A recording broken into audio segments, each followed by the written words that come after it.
আমার নতুন চ্যানেলের জন্য এই জিনিসটা বানানো হয়েছে। যেহেতু ওই চ্যানেলে আমি রেগুলার ডিআইওয়াই ভিডিও আপলোড করব, তো বিভিন্ন জিনিস বানানোর সময় এটা যদি সাইডে রাখা হয় তাহলে দেখতে বেশ ভালো লাগবে, এই কারণে এটা বানানো। আসসালামু আলাইকুম ভিউয়ার্স, আমি সুমাইয়া হাসান। আপনাদের সবাইকে স্বাগত জানাচ্ছি নতুন আরেকটি দিনের আরেকটি ব্লগ দেখার জন্য। আশা করছি যে যেখান থেকে আমার আজকের ভিডিওটি দেখছেন সবাই আল্লাহর রহমতে ভালো আছেন, সুস্থ আছেন। আমরাও আলহামদুলিল্লাহ আল্লাহর রহমতে বেশ ভালো আছি। এই যে সাদা শাড়িটা দেখতে পাচ্ছেন, এটা অনেক আগে আমার ননদ ও নিজের জন্য বানিয়েছিল। তো সেই শাড়িটাই হচ্ছে এখন স্টোন লাগিয়ে নিচ্ছে। এটা বানানোর পর কিন্তু এখন পর্যন্ত একবারও পরেনি। হ্যান্ড পেইন্টের শাড়িগুলোর মাঝখানে যদি স্টোন বসানো হয় তাহলে দেখতে কিন্তু অনেক বেশি ভালো লাগে। তো এই শাড়িটা যখন বানিয়েছিল তখন আর স্টোনের বিষয়টা ওর মাথায় ছিল না, তো হঠাৎ করেই মনে হলো যে এটাতে স্টোন লাগালে ভালো লাগবে, এই কারণে এই জায়গাগুলোতে স্টোন লাগিয়ে নিচ্ছে। আজকের ভিডিওতে আপনাদের সঙ্গে খুব সুন্দর একটা হ্যান্ড প্রিন্টের শাড়ি ভিডিও শেয়ার করব। এর আগে একটা ভিডিওতে বলেছিলাম যে আমার ননদ হচ্ছে অর্ডারের কাজ করছে, মানে শাড়ির কাজ করছে। তো পাঞ্জাবির কাজটা অলরেডি শেষ হয়ে গেছে, সেটা তো আপনাদের সঙ্গে শেয়ার করে নিয়েছি। আজকে হচ্ছে শাড়ির কাজটা শুরু করবে, তো শাড়ির শুরু থেকে শেষ পর্যন্ত পুরো ডিজাইনটাই আপনাদের সঙ্গে শেয়ার করব।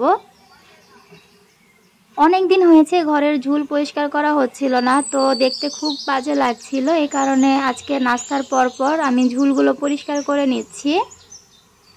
ঝুল পরিষ্কার করতে গিয়ে এই যে গাছটা দেখতে পাচ্ছেন, এটার ভেতরে অনেক মাকড়সা জমে আছে, মানে পুরো ঝুলটাই মনে হয় যেন এখানেই জমে আছে। এই গাছটা আমি আরও 4 বছর আগে এইখানে সেট করেছিলাম, কাগজ দিয়ে বানিয়েছিলাম। তো প্রথম যখন বানিয়েছিলাম তখন দেখতে বেশ ভালো লাগতো, তবে ইদানিং এটা একদমই ভালো লাগে না। তারপরও এই জিনিসটা আমি এখন খুলে ফেলছি না, কারণ এই বাসাটা হচ্ছে রং করানো হবে। যখন রং করাবো তখন এগুলো খুলে দিব। আগে থাকতেই যদি এটা খুলে ফেলি তাহলে দেয়ালটা দেখতে খুবই বাজে লাগবে, এ কারণে আপাতত এটা রেখে দিয়েছি। আর যেহেতু এটা এখন পর্যন্ত আছে, আরও কয়েকদিন থাকবে, সে কারণে এটার ঝুলটা ভালো করে ক্লিন করে নিলাম। সেই সাথে আমার পুরো রুমের ঝুলটাই আজকে পরিষ্কার করে নিচ্ছি।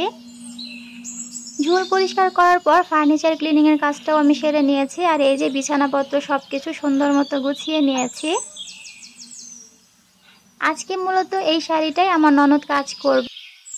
এই শাড়ির সঙ্গে পাঞ্জাবি দুইটা একসাথে অর্ডার ছিল, তো পাঞ্জাবির কাজটা শেষ করে এখন শাড়ির কাজটা শুরু করবে। তো প্রথমে শাড়ি করার জন্য যা যা লাগবে সব কিছু নিয়ে নিয়েছে, আর এখন হচ্ছে বারান্দাতে শাড়িটা এভাবে ঝুলিয়ে নিয়েছে, এটাতে কাজ শুরু করা হবে।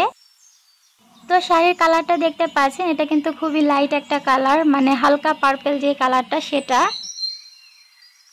তো এই শাড়িটা যেহেতু মধ্যবয়সী একজন মানুষের জন্য অর্ডার করা হয়েছে, এই কারণে এটাতে আহামরি কোনো কাজ করা হবে না, একটু হালকা পাতলা কাজ করা হবে। তো হালকা কাজ হলেও পুরো শাড়িটা কমপ্লিট হওয়ার পর আপনারা বুঝতে পারবেন শাড়িটা কতটা সুন্দর হয়েছে। এর আগে যে ভিডিওতে হ্যান্ড প্রিন্টের পাঞ্জাবি শেয়ার করেছিলাম, ওখানে কয়েকজন আপু কমেন্ট করেছিল শাড়ি পাঞ্জাবির দাম কেমন।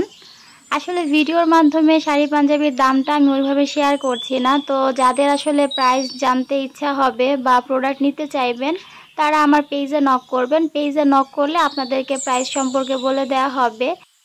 ইউটিউবে ভিডিওর মাধ্যমে আসলে প্রোডাক্টের প্রাইসটা ওরকমভাবে বলা যায় না, তো সেক্ষেত্রে আপনারা নক করলে আপনাদেরকে যে কোনো প্রোডাক্টের প্রাইস বা কাপড় সম্পর্কে যদি কোনো কিছু জানার থাকে সব কিছুই বলে দেওয়া হবে।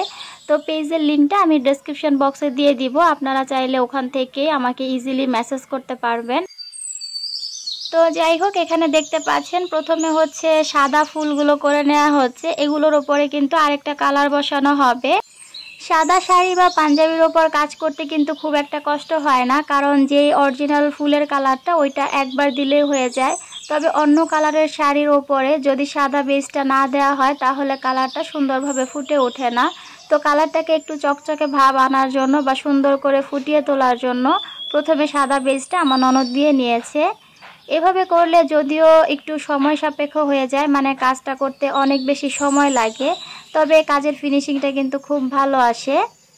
আমার ননদ হ্যান্ড প্রিন্টের যতগুলো প্রোডাক্ট এই পর্যন্ত সেল করেছে বা যতগুলো কাজ করেছে সবগুলো কাজের ফিনিশিং কিন্তু অনেক বেশি সুন্দর করে দিয়েছে। আপনারা ফুলের ফিনিশিংটা দেখলেই বুঝতে পারবেন যে ও কাজটা কত নিখুঁতভাবে করে। আমি অনেক পেজে হ্যান্ড প্রিন্টের প্রোডাক্ট দেখেছি, আমার পরিচিত অপরিচিত অনেকের পেজই ভিজিট করে দেখেছি যে তাদের কাজের ফিনিশিংগুলো একদমই এলোমেলো থাকে, মানে ফুলের একটা পাপড়ি থাকে তো আরেকটা ঠিক থাকে না, আবার পাতার ডিজাইনগুলো অনেক সময় ফিনিশিং ভালো আসে না, মানে মনে হয় যেন একটু এলোমেলোভাবেই করে ফেলে। তবে আমার ননদের কাজগুলো আমার কাছে বেশ ভালো লাগে, কারণ ও সব কাজের ফিনিশিং অনেক সুন্দর করে দেয়। প্রত্যেকটা ফুলের ফিনিশিং দেখতে পাচ্ছেন অনেক সুন্দর হয়েছে, একটাও কিন্তু এবড়ো থেবড়ো হয়নি। তো এভাবে একদম পরিপাটি করে যে কোনো কাজের হ্যান্ড প্রিন্ট করতে গেলে একটু সময় লাগে, তবে সময় নিলেও কাজটা কিন্তু অনেক সুন্দর হয়। এখানে প্রত্যেকটা ফুলের মাঝখানে একটা করে স্টোন দেওয়া হয়েছে, আর হ্যান্ড প্রিন্টের প্রোডাক্টে আমার কাছে মনে হয় স্টোন দিলে আরও বেশি ভালো লাগে, কাজটা দেখতে মনে হয় যেন একটু বেশি ফুটে ওঠে। এর আগের ভিডিওতে একজন আপু কমেন্ট করেছিল যে হ্যান্ড প্রিন্টের কাজে আমার ননদ কী রং ব্যবহার করে।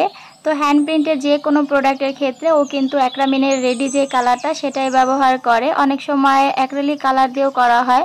তবে অ্যাক্রিলিক কালার যেহেতু সাইজে অনেকটা ছোট থাকে, ওইগুলো কিনলে খুব একটা লাভজনক হয় না, কারণ ওই প্রোডাক্ট দিয়ে একটা শাড়ি কমপ্লিট করা অনেক বেশি কষ্টসাধ্য, দেখা যাবে মাঝপথে রং শেষ হয়ে যাবে।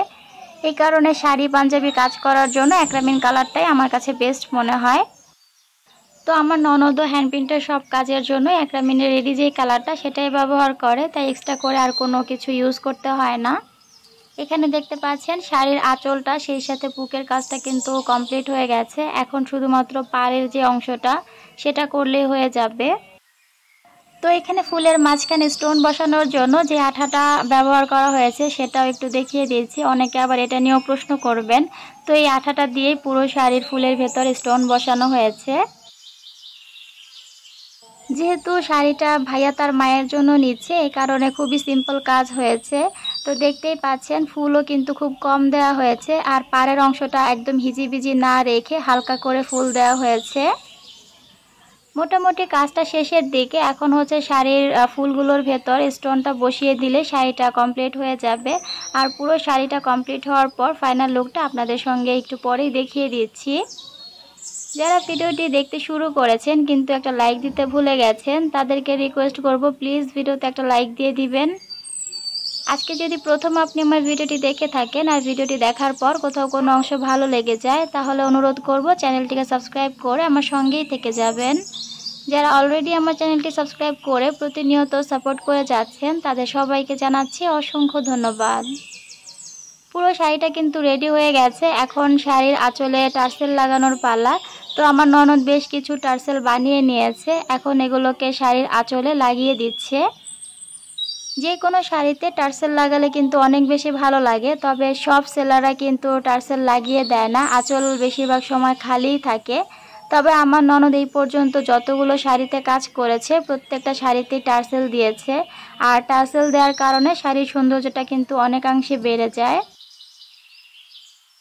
যেহেতু শাড়িটা হালকা পার্পল কালার ছিল, এই কারণে শাড়ির সাথে ম্যাচিং করে সেম কালারেরই টার্সেল দেওয়া হচ্ছে। আর এই টার্সেলগুলো কিন্তু রেশমি সুতা দিয়ে তৈরি করা হয়েছে, যার কারণে একটু চকচকে ভাব আছে। হাতে তৈরি যে কোনো জিনিসের প্রাইসটা কিন্তু তুলনামূলক একটু বেশি থাকে, তার কারণ হচ্ছে এখানে অনেক বেশি পরিশ্রম করতে হয়।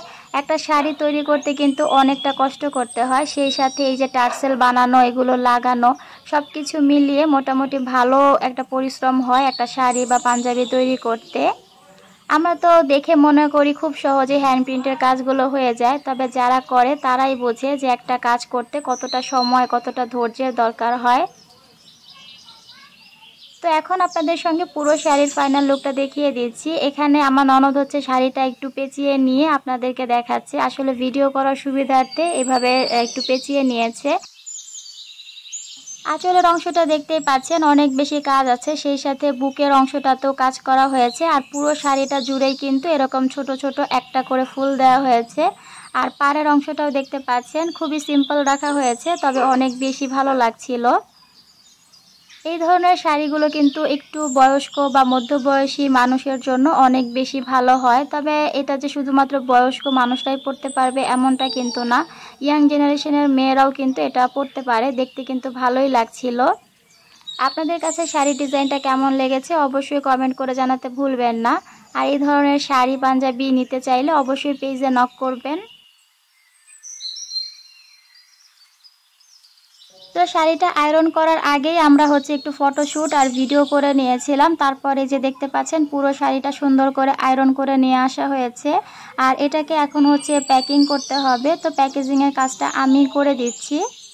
শাড়িটা আয়রন করার সময় একটু লম্বা করে আয়রন করা হয়েছে। তো এত বড় শপিং ব্যাগ আসলে নেই, এই কারণে মাঝ বরাবর একটু ভাঁজ দিয়ে নিচ্ছি। যেহেতু শাড়ি পাঞ্জাবি একজনের কাছে যাবে, এই কারণে দুইটা একসাথে ভাঁজ করে নিচ্ছি। তো পাঞ্জাবি ডিজাইনটা তো আগের ভিডিওতে শেয়ার করেছি, অনেকেই দেখেছেন। যারা দেখেননি তারা চাইলে ওই ভিডিওটা দেখে নিতে পারেন। পুরো টিউটোরিয়াল ভিডিওটাই ওখানে শেয়ার করা হয়েছে। আর ভিডিওতে আমি আবারও শেয়ার করে দিচ্ছি, যারা আসলে প্রোডাক্ট নিতে চান বা প্রাইস জানতে চান তারা দয়া করে আমাকে কমেন্টে প্রাইস সম্পর্কে জিজ্ঞেস করবেন না, সরাসরি পেজে নক করবেন। আপনাদের যে কোনো কোয়ারিজ থাকলে পেজে নক করলে আপনাদেরকে রিপ্লাই করে দেওয়া হবে। পেজের লিঙ্কটা অবশ্যই ডেসক্রিপশন বক্সে দেওয়া থাকবে। আর যাদের ফেসবুক থাকবে না তারা কমেন্টের মাধ্যমে জানাতে পারেন, সেক্ষেত্রে আমরা ইমো হোয়াটসঅ্যাপ নাম্বার আপনাদেরকে দিয়ে দিব। আজকের ভিডিওতে আপনাদের সঙ্গে সংসারে সেরকম কাজকর্ম শেয়ার করতে পারিনি, এছাড়া কোনো ডিআইওয়াই শেয়ার করিনি, জাস্ট শাড়ির ভিডিওটাই শেয়ার করেছি। অনেক আপুরাই আছেন হ্যান্ড প্রিন্টের কাজ দেখতে পছন্দ করেন, আশা করি তাদের কাছে ভিডিওটি বেশ ভালো লাগবে। আর ডিআইওয়াইটা এই চ্যানেলে এখন থেকে একটু কমই শেয়ার করব, যেহেতু ডিআইওয়াই এর জন্য আমি আলাদা করে চ্যানেল খুলেছি। তো যারা ইতিমধ্যে আমার নতুন চ্যানেলটি ভিজিট করেছেন তাদের সবাইকে অসংখ্য ধন্যবাদ জানাচ্ছি। আর যারা এখনও ভিজিট করেননি তারা চাইলে চ্যানেলটা দেখে আসতে পারেন। নতুন চ্যানেলের লিংক আমি ডেসক্রিপশন বক্সে শেয়ার করব, সেই সাথে স্ক্রিনেও আমি চ্যানেলের একটা ছবি শেয়ার করছি, আপনারা ওখান থেকে ইজিলি আমার চ্যানেলে চলে যেতে পারবেন। আর যেহেতু ডিআইওয়াই ভিডিওগুলো ওই চ্যানেলে এখন থেকে আপলোড করা হবে, তাই সবাইকে রিকোয়েস্ট করব ওই চ্যানেলে আমার সঙ্গে যুক্ত থাকবেন। যারা নতুন নতুন ডিআইওয়াই দেখতে পছন্দ করেন তাদের কাছে আশা করছি বেশ ভালো লাগবে। এখানে কথা বলতে বলতে আমি কিন্তু প্যাকেজিংয়ের কাজটাও সেরে নিয়েছি, যেহেতু পিকআপ ম্যান বিকেলে চলে আসবে এটা নেওয়ার জন্য, তাই আমি সকাল সকালই এটা সেরে নিচ্ছি। ওভারঅল ভিডিওটি কেমন লেগেছে কমেন্টে জানাতে ভুলবেন না। আজ এখানে বিদায় নিচ্ছি, আল্লাহ হাফেজ।